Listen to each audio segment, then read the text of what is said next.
Always the bridesmaid, but never the bride. That is what I'm seeing for you Cancer signs in these cards. The Three of Wands is like a bystander card. It's like a sidekick card. And then surrounding that, we have the Seven of Cups, and then we have the Four of Wands. So the Four of Wands is kind of like the marriage card. It's like the marriage celebration type card. The Seven of Cups is the confusion card. So it's like, when do I get to be the bride? All right. So that's the theme for the reading. Let's keep going. Down here, I have the Seven of Swords reversed, Strength reversed, and then the World card reversed. This is a lot of negative self-talk. This is a lot of I can't do, and it's kind of self-sabotaging. It's not true. So Seven of Swords reversed is telling me that it's not true, and it's like it's like a lie to yourself, right? The Seven of Swords is normally a lie to someone else or a deception, but this is a deception to yourself because you guys are fine. This is it's more as of a result of comparing yourself perhaps to other people or being put in this situation that's like triggering all these thoughts. But it's a lot of negative self-talk. This is because, Strength reversed is I don't have the strength. And then the World reversed is I'm not good enough to be in the world, to fulfill the roles that I'm supposed to fulfill in the world. It's just basically a lot of negative. Let's see what else the Oracle cards have to say.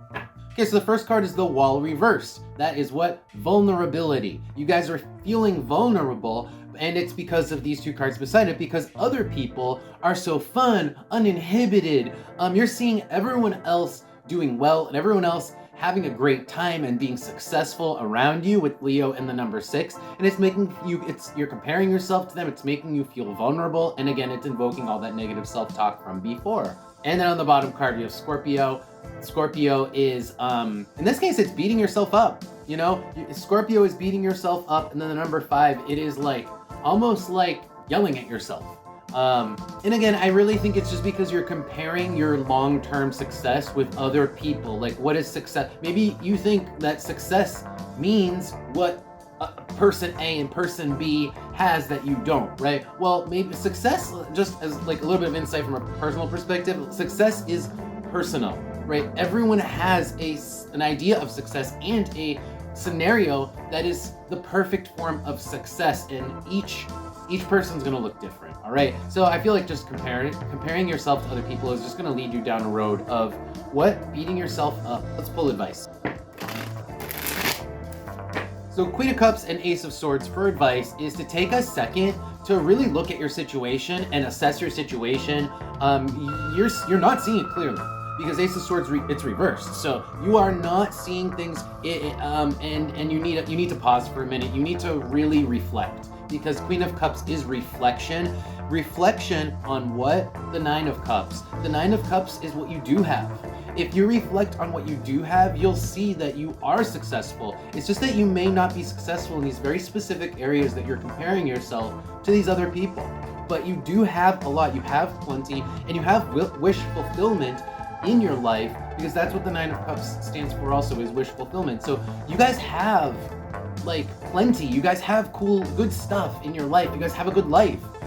You just need to reevaluate. Take a second to see it. Anything else from the Oracle? Interesting. So relationships are gonna come slow to you. So maybe while everyone else is on their 3rd or 4th relationship, other people are getting married, maybe you've never had a serious relationship. Maybe you've gone on a couple of dates, right? So I have the, this is the knot, or the rope, tying the knot. And it's with Taurus, and Taurus is a very slow card. So it's slow and coming to have like a serious commitment. And that's just how it is for you, right? Now looking down here, these are the other things that are positives that you should be looking at from the advice from before. So I have Cancer, Libra, and Scorpio. So Cancer and Libra, it's kind of like saying you have good family behind you. You have people who will back you up, and friends and family. Those people, you have a good support structure and support system, and that to me is just as important as having a single person who is your romantic partner. What I'm trying to say is you have a good team. So, but you almost like don't, because you don't see them that way, it's almost like you're writing them off. And you might be blowing them off too. And I don't, and the advice here is recognize them for what they are. The people who are close to you, who are familiar to you, who are precious to you, maybe they are your family, sometimes your chosen family is closer than your real family. right? And I think that you have either your friends are really good, but you haven't really been giving them the value that you haven't been valuing them as much as perhaps these other relationships that you're comparing to, or you've just been disparaging them or writing them off or blowing them off and just not even considering like the benefit that they provide to your life because of this comparison to these very traditional relationships that you are witnessing. Okay, Cancer signs, that is your advice. That's your reading for the day. I hope that resonated. And if you want to see more of these readings, go ahead and follow the channel. I'll see you next time.